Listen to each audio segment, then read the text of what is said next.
What if the secret about your husband wasn't in his words, but in a pile of receipts? Janelle believed Cody was just slammed until an offhand email from a stranger altered everything. Same booth, same time, 5 days a week. And he wasn't always by himself. You won't believe what the receipts showed.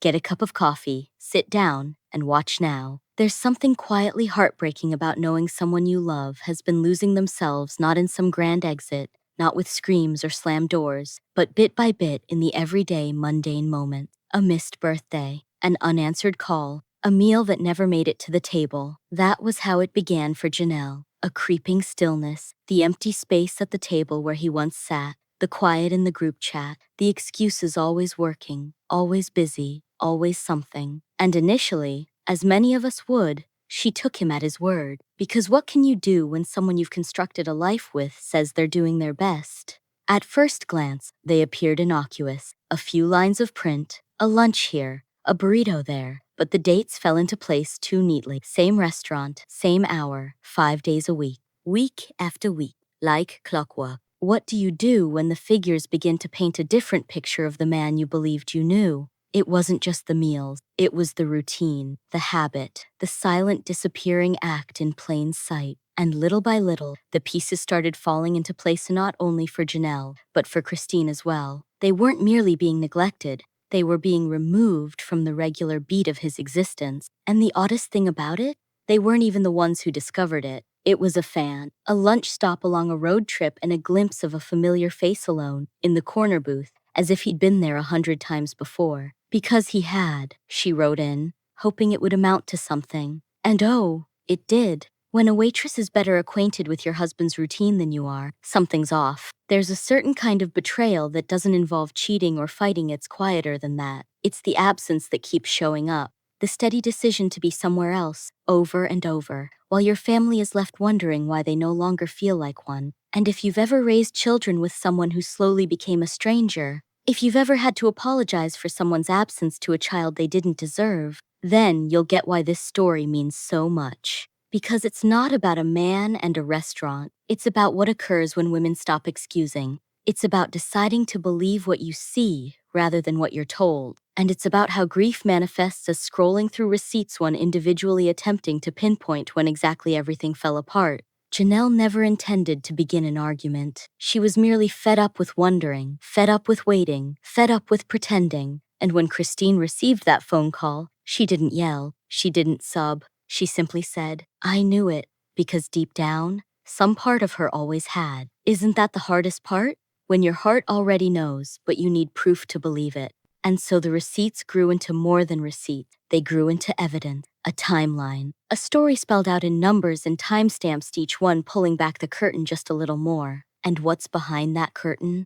Well, that's what we're going to talk about today. Because this isn't a tale just about Cody's booth at Salsa Brava. It's about what happens when the truth finally gets too loud to be ignored. Let's start. He'd still drop by the wives' homes occasionally, but come on, most of his time was at Robyn's. That much had been painfully obvious. There it was, in black and white. Date, time, dollar amount, location. Again and again, the same name, Salsa Bravo. The slips of paper were identical, down to the last penny. Janelle arranged them out on the kitchen counter like puzzle pieces or tarot cards, one by one telling her something she already knew. Back in their Las Vegas days, Robyn had given Cody an office space. She'd even cleared room for his car. And ever since then, Cody had built himself a brand new routine, and it didn't include Christine, it didn't include Mary, and it certainly didn't include Janelle. This wasn't a sporadic lunch or a random errand run. This was a habit. 5 days a week, Monday through Friday, same booth, same waitress, same bowl of beans. Cody had built an entire new life. And now, at last, here was the evidence in Janelle's hand. He claims to be too busy to assist with moving the storage shed, she grumbled, eyeing one of the receipts.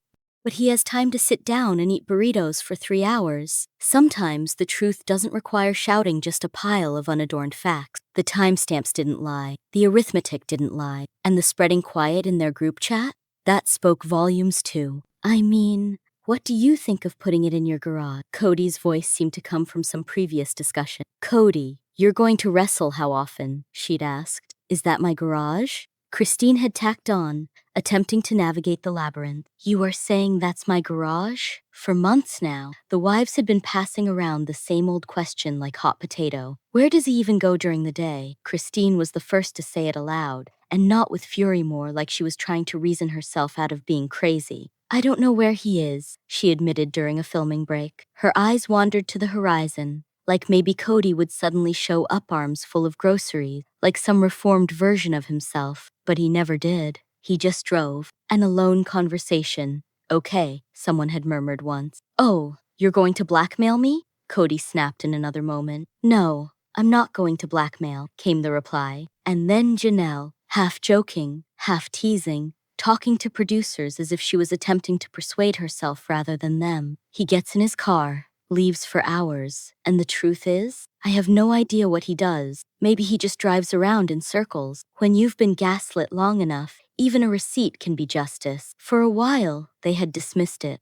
Cody had always been somewhat elusive, slippery, standoffish. But now they had proof. Printed, cold facts. There was a booth, there were beans, and Cody was present. Just not with his family. Only fair, that's all, Cody once had said, likely attempting to grease something over. Christine takes me aside and says, listen, if this Matt is coming into my house, then you'll be a better husband. You'll be spending more time at my house. You know, more money for groceries. Cody shrugged his shoulders. I had to sort of persuade her about it. Another day of the week. Another uneventful departure from family life. But this is the catch: Janelle hadn't even been the one to find out all this. The receipts? The trend?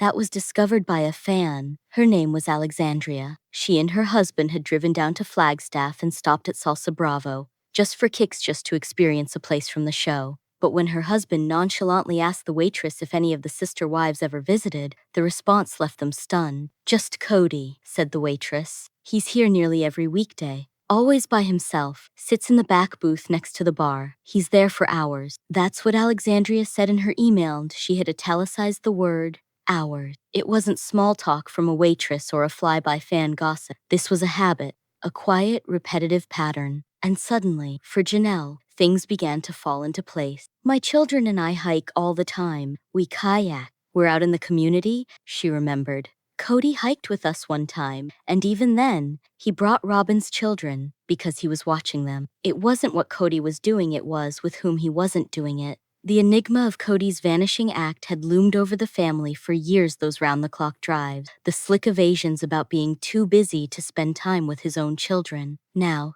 Janelle was gazing at a tidy line of almost identical receipts, muttering to herself, so this is where he's been. She didn't hesitate. She took out her phone. Christine had to see this, not just now. Thing is, this mystery hadn't just appeared out of nowhere. It had been bubbling quietly from the start. Fans had asked it since season 1. What exactly does Cody do all day? He'd always said he was busy, but what did that even mean? Back in the Vegas days, he'd sort of said he worked in advertising, a job description so vague it could mean anything or nothing whatsoever. It gives me freedom, he said to the cameras in that first set of interviews. He had on a button-down and jeans, standing upright like a man with meetings to dash away to. Sometimes I work 60 hours a week. Sometimes I take a long weekend. That was what he said. But saying something repeatedly does not make it so, particularly in a family full of people keeping count. Not even the wives believed him. Cody liked to think of himself as independent. He despised having a boss, he claimed. But for a man who insisted on being so busy working, there never appeared to be any actual work to cite.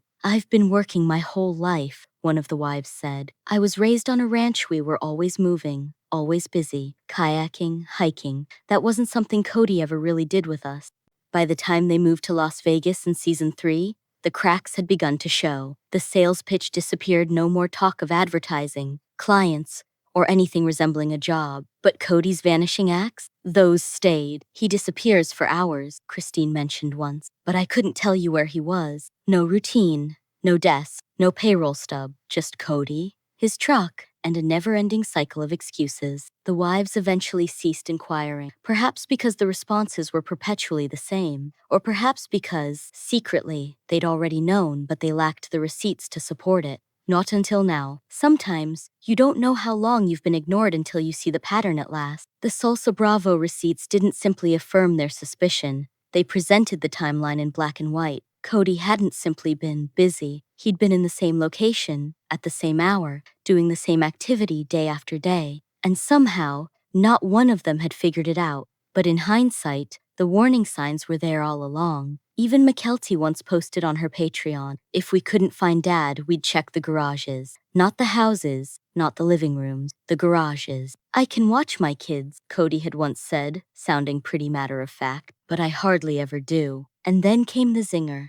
It's easier to pay somebody $20 an hour than it is for me to lose $200 an hour with the business I have in front of me. It was one of those statements that made Janelle's jaw clench, and not exclusively hers. Her sons would tease that their father was like a ghost. He would appear in the evenings, long enough only to give the illusion that he was splitting his time equally. But even when he did appear, he often had Robyn's children with him, babysitting, as it turned out, while she attended to some secret responsibility. Christine recalled one of the few times Cody agreed to hike, and yes, still took Robyn's kids along. He could not simply arrive as a father to his children. There was always a detour. When someone proclaims to be busy, but you only ever see that one limb of the tree, it sticks. Janelle had attempted for years to give him the benefit of the doubt. Perhaps he just enjoys driving, she explained to producers at one time. Perhaps it clears his mind. She said it in a half smile, as though she was attempting to convince herself. But eventually, even that hypothesis thinned out.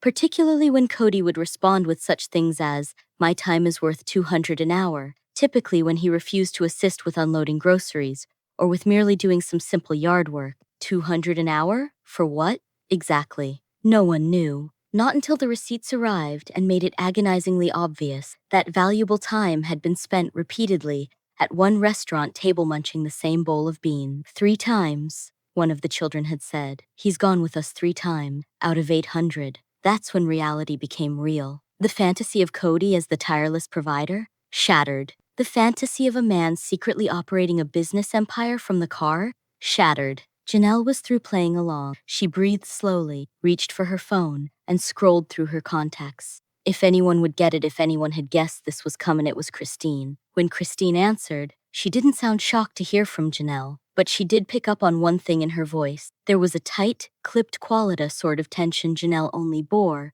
when something had officially gone too far. You may want to sit down, Janelle said, already tapping to send over the photo proof. Christine opened them in real time. Her expression changed with every image. Her eyes widened, her breath caught. Same restaurant, same booth, same time of day. Repeated again and again and again. I knew it, she whispered. He's been hiding out.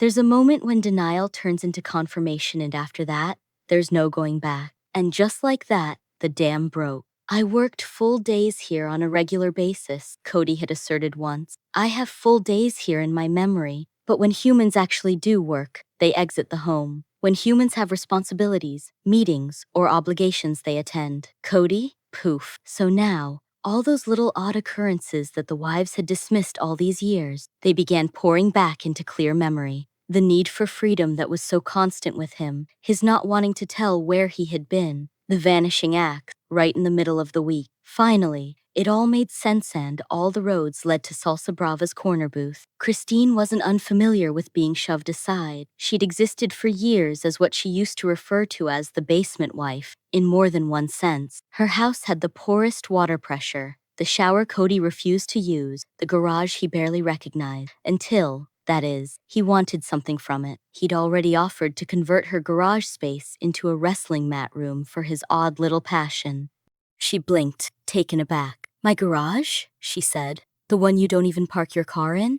When a man only comes when he needs something, you begin to wonder whom he's really coming to see. It was not just tone deaf, it was calculated. Christine had tried to meet him halfway. She told him, if the mat was going in her garage, then things had to change. You'll have to be a better husband, she said. More time at my house, help with the kids, groceries, chores, just show up. But now, in retrospect, she realized it. Cody needed excess, but he didn't want to pay for it. The imbalance was always present. She simply hadn't wanted to admit it. Robyn, however, never had to negotiate. Cody had an office in her home. He parked there, stayed there, even used the garage as his own. And if he did not want to be disturbed, he disappeared as Salsa Brava, where even the waiters knew not to disturb him. Even strangers keep their distance, Janelle sneered, laughing bitterly. Meanwhile, we were just pleading with him to come to dinner. There's something unfair about being a ghost in your own household while a waitress knows your husband better than you do.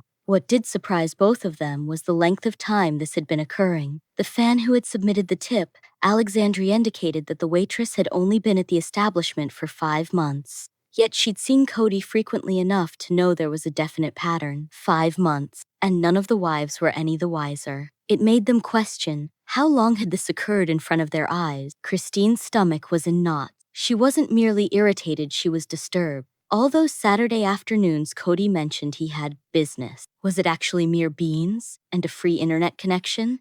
Janelle, being the no-nonsense type, began calculating the costs aloud. $12 a day, 5 days a week, months? Her gaze narrowed. He spent thousands on nothing but tacos and waste of time. They gazed at one another over the phone line, the understanding dawning. Christine at last spoke what they both were thinking. He could have been here, with us, with the kids. She hesitated, but he decided on a booth. Sometimes not being there doesn't mean that someone has lost it. Means they've already discovered something they'd rather be doing. But there was something neither of them had thought of yet. That stall Cody kept falling back to?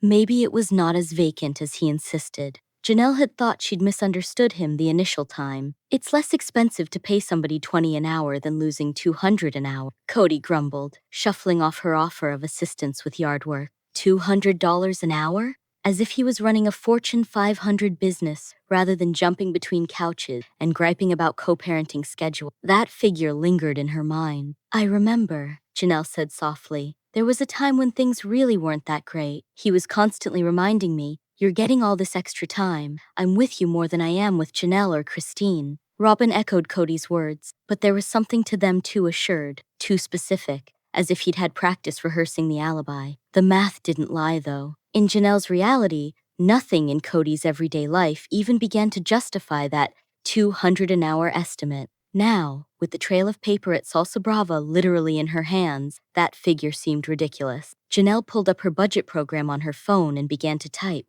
On a one-by-one basis, she entered each receipt Alexandria had spoken off, each stamped with the date, time, showing Cody's default order and favorite booth. $12 to $15 per day, 5 days a week. Factor in weeks, then months. The figure was mind-boggling, and that didn't include gas, tips, if he gave any, or the hours he reported to them that he was working. Christine laughed a dry laugh as Janelle read off the totals. I don't see it, she said. So, I started tracking not where he was, but how frequently he was with me. What did she find? Less than a third. Out turns Cody wasn't too busy for lunch, too busy for them. And perhaps even that was being too kind, because sitting in a booth wasn't exactly about quiet, and solitude it was about avoiding. Janelle recalled one Saturday she'd asked him to lend a hand with yard work. Nothing monumental, just cleaning out the flower beds and taking some bags to the landfill. Cody explained he couldn't. He had a meeting. Told her it couldn't be rescheduled. She hadn't suspected then,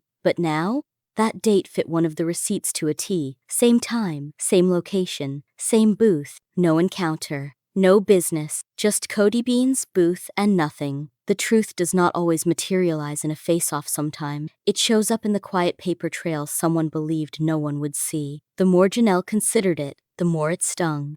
All those birthdays he missed, playdates he skipped. Little things like fixing a faucet or swinging by with groceries. The excuses had always sounded so urgent: work, clients, meetings. But now, the receipts told a different story. $200 an hour, Janelle muttered again. I'd love to know what job pays that for hiding in a restaurant booth. Christine did not answer immediately. She was thumbing through her own calendar, her brow furrowing as she figured out what the dates now meant. If the receipts were genuine, and there was no way they weren't, then Cody hadn't merely drifted from his family. He'd planned his absence. He'd booked his escape. He'd taken a space in his week that left them behind. And in that time, Janelle was beginning to wonder, was it truly all burritos and loneliness? Or was someone else occupying that space? When someone goes missing long enough, your heart doesn't break, it wonders, who took my place? The instant Alexandria's email hit Janelle's inbox, it was as if it were destiny. Not because she required further evidence the receipts had already been incriminating,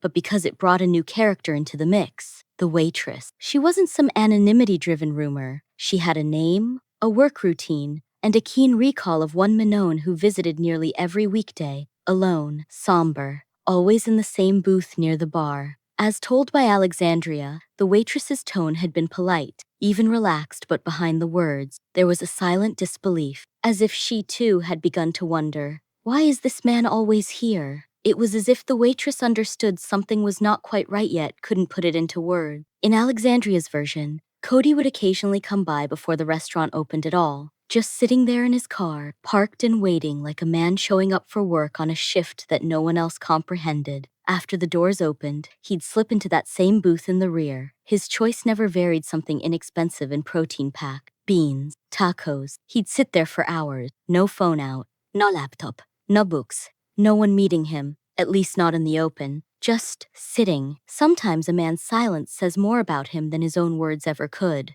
The employees at Salsa Brava knew it. They referred to it as his booth, and what Alexandria had written next made a palpable shiver run through Christine when Janelle read the words aloud. We know to leave him alone. Even strangers were tiptoeing around Cody, giving him room the way you would a wild animal in a deserted field. Not out of deference, out of fear. Janelle had read Alexandria's message 3 times just to make sure it wasn't some joke, but the specifics were too real, too everyday to be made up. That was the thing that made it so heartbreaking. This was not some dramatic big reveal. It was routine, inconclusive, and it shattered the entire image Cody had built over years. He wasn't running errands. He wasn't running a business. He wasn't filming or mentoring or running anything. He was sitting, each weekday, in the same booth, while the rest of the family operated homes, raised children, and kept the sister wives' juggernaut from imploding. And then came the question Janelle couldn't dispel. Was he truly alone all those hours?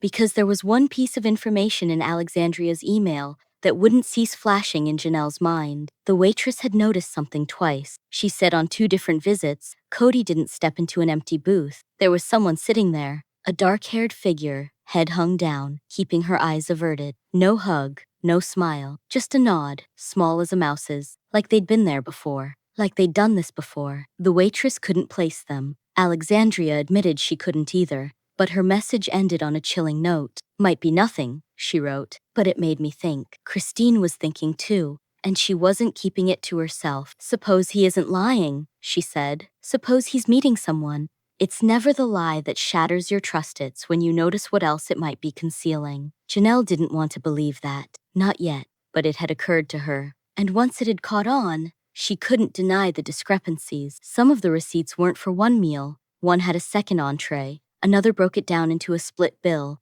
and one Friday behabited included an item Cody never ordered. A second course, a different time. At this point, this wasn't just a story about a man evading his obligation. It could have been a story about a man entertaining someone other than his wife. At home, Robyn once attempted to justify it. Cody's really busy, she said. We have a lot on our plates. That's why I have a nanny. I don't really involve Cody in helping with the kids. Then she tacked on, almost sheepishly, it's not fair to expect him when he has so many things to do. But if his greatest responsibility is to vanish, what's everyone else doing on his behalf? Christine's response was immediate. He's dating someone, she breathed. And no, she wasn't referring to Robyn. That boat had sailed long ago. Everyone knew where Cody spent his evenings at Robyn's house. He parked in her driveway. He used her home office. He stayed for supper and avoided visits to the other wives' children. But this was different. This wasn't favoritism as usual. This was quiet,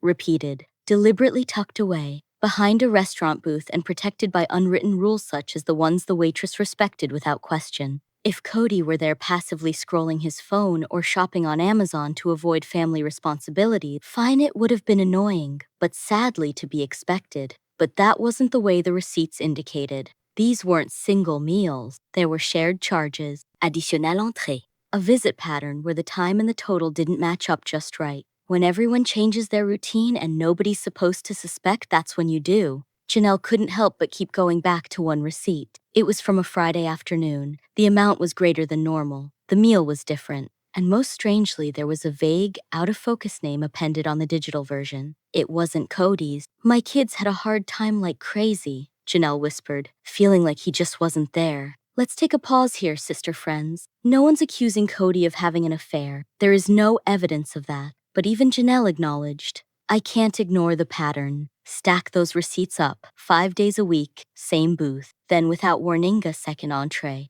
Even Alexandria had picked up on it. On those days, she told me, Cody was more present. Not really happy, but awake, engaged, like he wasn't just passing time anymore. When someone stops floating and begins to show up, ask who they're showing up for. Christine began digging up old texts and voicemail. Those fumbling, last-minute cancellations Cody used to send her. Can't come today. Got a call. Running behind. Sorry, babe. One of them put the date of the receipt on the dual entree exactly. Christine stared at her phone, her jaw clenching. He said he had a work call, she said softly. But he was on a date. Now romantic? No one saw anything romantic. No hand-holding, no kissing. But the emotional betrayal? It was already more than enough. This wasn't about skipping a hike with the kids or missing a birthday dinner. Cody was making time. Hours even. And that time was not being used on his wives. Janelle's response was less than what one might have anticipated. She didn't scream. She didn't cry. She simply sat very quietly. Know what hurts the most? She finally spoke. It's not the booth. It's not even the money. It's that he made us feel crazy for asking questions. When someone lies to you long enough, you begin to doubt your own instincts, and that's the true betrayal. She neatly folded the receipts, folder by folder, like a puzzle. Well, she said, now we know. We weren't crazy. We were right. Christine nodded. But secretly in her mind, something was percolating. He's going to spin this, she said. He'll tell us he was clearing his head, taking time for himself, maybe even claim he's writing a book. The two women looked at each other. That theory? Oh, it had certainly occurred to Janelle. And what they discovered next only made the notion more suspect. A book. That was the phrase Janelle found herself repeating. Not because Cody had ever spoken of writing one because he hadn't, but because of the way he'd begun speaking in recent time, of his legacy, of straightening out the record, of the fact that no one knows what really transpired. It began after Christine walked out, grew more vociferous after Mary walked away, and really cut its teeth when the fans began turning on him. He'd make small observations almost offhand. The public only gets to see the edit, or they don't get the whole narrative. But when a man begins running over his version of events, it generally means he's already lost the storytelling. And now, with receipts in hand, and a timeline condensed down to dozens of uneventful afternoons at Salsa Breve, it seemed like Cody wasn't just covering up. He was scheming something. It began to feel like it was staged, a low-budget cover story with a little structure to look just good enough to be plausible until you paid closer attention. Christine noticed it too. He could be writing a book in that booth, she said with a half smile. Laptop out, cup of coffee, nobody hassling him, like a depressing little office. Honestly, it fit. Alexandria had said something that now glowed in neon. The waitstaff had told her Cody wasn't typically on his phone, but he was frequently working on a laptop. Sleek, whisper quiet, angled just so. If he was working on something like a memoir, Salsa Brava was the ideal hideaway. Total privacy, free refill, no interruptions from kids or wives. When a man begins preening his version of events, it's typically because he knows the truth won't make him look good. But for the wives, it wasn't funny, it was offensive. Because if Cody was actually writing some tell-all, it absolutely wasn't for the benefit of the family. It would be for him. A redo. A fresh perspective to present himself not as the absent father or favoritism, specializing husband, but as the misunderstood matriarch who just did the best he could. If he's writing a memoir, Janelle said, it's going to be a masterclass in selective memory. Christine smiled. I can already picture the title Father of 18, or something just as sensational. She rolled her eyes. The only thing he's motivated to do lately is go to that restaurant. And sometimes, what a person omits from their narrative is more telling than the pages written. And then there was the more discomforting hypothesis. What if the laptop had nothing to do with writing? Maybe he's back on the apps? Christine suggested, first not for hookups perhaps, but possibly for attention, for validation, or possibly a future fifth wife? It wouldn't be the first time Cody's affections began to wander before the truth caught up. He enjoyed control, always did, and a secret project, a memoir, perhaps, or a dating profile, was an exceedingly Cody way of exerting control. I don't think he's cheating, Janelle said, her tone barely above a whisper, but I do think he's keeping something from me. And that, in a way, it was worse, because a betrayal you can anticipate still stings, but this was staged. Orchestrated. He selected the booth. He selected the isolation. And he selected not to say anything. You can't argue devotion while vanishing 5 days a week and labeling it balance. Back home, doubts were beginning to make waves in the family, particularly from the children. They had sensed his absence way before the receipts even verified it. They simply didn't know how to call it. Gwen once made a statement in an interview that by the time she was old enough to worry, Cody was already more of a guest than a father. Truly, still too young to really understand it, never quite verbalized the difference, but the older kids did see it.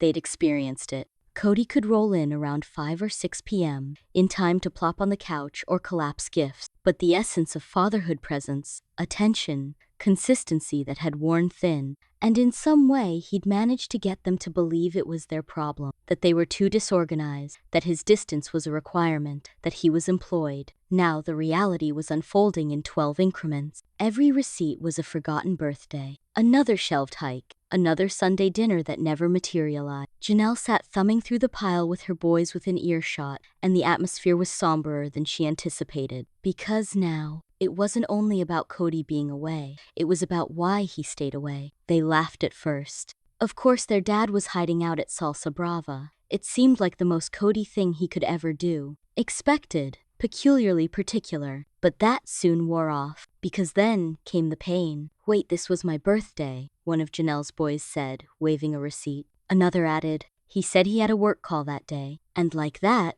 the levity shifted to something more serious. It hit them, one by one. This wasn't merely Cody skipping some obligation. He had lied to all of them. Each child who had waited for him to arrive. Each wife who attempted to gloss over the letdown. Each time they thought, possibly this time he's telling the truth. Christine's children were particularly devastated. For years, they'd been given the spin that mothers use when they're attempting to protect their children. He's busy. Don't he do it best he can? He loves you, even if he's not here at the moment. But now?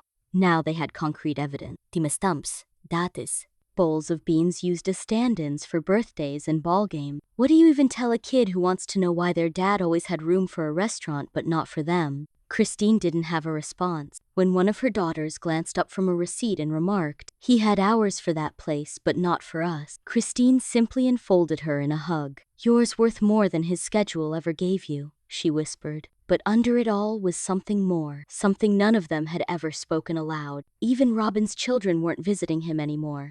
Janelle had seen the change. "He used to take them to karate, to the park," she whispered. "Now it's like he's just gone." Perhaps Robyn did. Perhaps she didn't. Or, perhaps just perhaps, she had concluded it was simpler not to inquire. But if silence was Cody's game, the internet was going to blow that wide open. Because after Janelle presented the receipts to her inner circle, the fuse was set.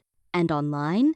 It blew. Reddit threads doubled and tripled overnight. Facebook groups were filled with screenshots and side-by-side. Even TikTok fans started creating full-fledged Salsa Brava timelines. Someone posted a spreadsheet, line by line, charting Cody's restaurant bills against significant family event holidays, birthdays, shooting dates. Another user went through old Instagram stories from the wives and pitted them against dated transactions. Cody had said he was in one place, but the bills said otherwise. One user actually uncovered a picture of the very booth Alexandria had mentioned and combined it with a screen grab from Google Maps. Same booth, same window, same arrangement. It was no longer a theory. Cody's vanishing act had turned into a digital paper trail. And then there were the waves of new theory. Some fans had thought Christine had been correct all along he was penning a book. Others suspected something more grandiose. A podcast, a personal docuseries, perhaps even a spin-off reality show in his own voice. One post said, "He's not hiding, he's producing."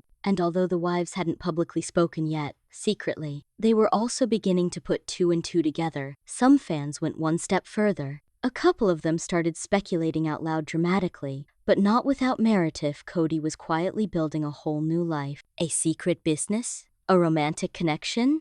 No one knew for sure, but the questions kept coming. As one user posted, "You don't vanish into a restaurant booth every day unless you're either hiding something or building something." And that hit a nerve not just with viewers, but behind the scenes too. Word started to circulate that even TLC producers were taking notice. Allegedly, the receipts had caused serious friction off camera. Because how do you continue to tape a show about family when the family's supposed patriarch is disappearing 5 days a week to dine alone? One producer was heard in hushed tones quipping, "Do we start filming at Salsa Brava now?" We all laughed, but the subtext was true. Cody's disappearing act wasn't just hurting the wives. It was undermining the entire narrative TLC had spent more than a decade trying to share. But if that concerned Christine, she didn't let on. "Let the truth be revealed," she stated in a live chat. "If this is actually who he is today, then let people see it." Janelle seconded her. In fact, she teased that there was more receipts, more moments, more emotional fallout she hadn't even brought up yet. "This isn't even the worst of it," she said softly. That one sentence gave fans some fuel. What else was she keeping back? And how far would this be taken? Because now, this wasn't about a personal betrayal. It had become a public reckoning. That hushed-up little corner booth at Salsa Brava? It had become a symbol of Cody's withdrawal, his detachment, and his refusal to be present. But even that wasn't the last straw. Because Janelle wasn't just documenting anymore. She was getting ready. There was a moment in the making, a big one, and she could tell. Receipts were printed out. The binder was color-coded. Christine's notes were highlighted. Her tone rehearsed level, even keel, but cutting enough to cut through any excuse Cody might be so inclined to throw her way. Even Mary, who had long kept herself above the fray, supposedly agreed to attend this one. Not for Cody, but for the truth. Because this wasn't about childish bickering, or even fairness anymore. It wasn't a matter of who had Thanksgiving, or who got more camera time. It was the routine, the disappearance, the booth, the weekday kingdom Cody constructed as the rest of the family struggled to keep the house and one another together. And this time, the cameras would be rolling. Insiders report that Janelle personally asked that their next sit-down be taped, Rano producers interrupting. No toned-down drama, no commercial breaks when the tension reaches a fever pitch. "We'll say what we need to say," she instructed them. "No edit." Will TLC agree to that? Still unknown, but one thing is certain. The heat is on. The fans demand to know. The wives demand justice. And Cody? Well, rumor has it, he's already working on a new spin. Some say he's told people he goes to Salsa Brava because it's the only place he can work in peace. Others claim he's called it his safe space. But here's the problem. Receipts don't lie, and neither do patterns. And when you're sitting on a binder full of receipts, gaslighting your way out of it, that's not going to work anymore. Christine teased that she should stride into the next family sit-down like Miranda Priestley in The Devil Wears Prada. And this, she said in a mock deadpan tone, is a bean bowl from August 17th, brought home at 12:46 p.m. while Gwen waited for him at the park. They laughed, but for only an instant, because underneath the laughter, the pain was still tender. Each 13.49 item of the menu was a lost moment, and not merely a meal. It had nothing to do with the booth. It had nothing to do with the beans. It had something to do with the choice. Day by day, week by week, Cody opted to vanish. And the rest of them? They jumped to make excuses, covered for him, held their children while they wept, waited for his return. But now they have ceased waiting. Now they demand answers. And as Christine so succinctly stated, if he can't give us time, then he can give us truth. So what transpires next? Will Cody finally stand up and claim the silent rejection that lasted years? Or will he once again avoid blaming TLC, stress, pressure, editing? That scene, we still don't know. But here is what we do know. The secret is no longer kept. It's printed, dated, and completely documented. It's a spreadsheet. It's a binder. It's a lens of a camera, waiting for him to step into frame. So now it's your turn. What do you think? Is Cody's back booth habit just a harmless flight of fancy, or is there something more he's been attempting to keep in the background? And if the receipts are this inarguable, what do you think he'll tell us to justify them? Drop your ideas below. And don't forget to like, subscribe, and stick around because the next story unfolding behind the scenes is just a click away. The video on your screen is already rolling. And trust me, you're going to want to see what's next.